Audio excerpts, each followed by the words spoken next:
Dirka po Sloveniji se bliža, pomembna dirka za slovenske ekipe, pomembna dirka za nas. Kolesarska dirka po Sloveniji je postala nekaj takega, kot so skoki v planici za skoke med zimskimi športi, ne.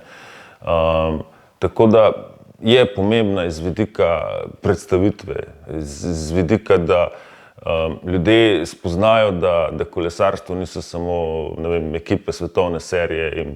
pa naši najboljši kolesarji, ki so dnevno v medijih, ampak so ekipe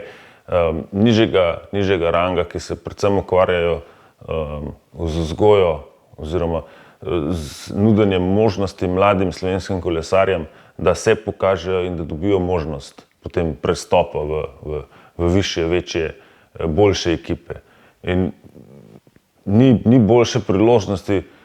za nas, kot je kolesarska dirka po Sloveniji, kjer, če ne drugega, že zaradi vsega medijskega pokrivanja, vsega medijskega pompa, tudi če nismo najuspešnejši, pa smo kljub temu lahko opaženi.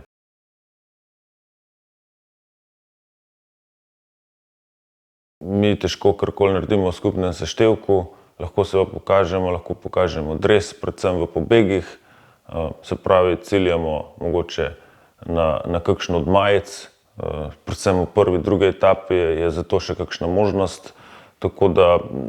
naši fantje bodo poskušali predvsem iti v pobeg in pa ujeti kakšno od majic, da so vsaj mogoče en dan v kadru. In pa seveda s tem se pokažejo, ljudje jih spoznajo, pokažemo sponzorje, to je pa nekako to, kar predvsem mi lahko v dirki po Sloveniji pričakujemo.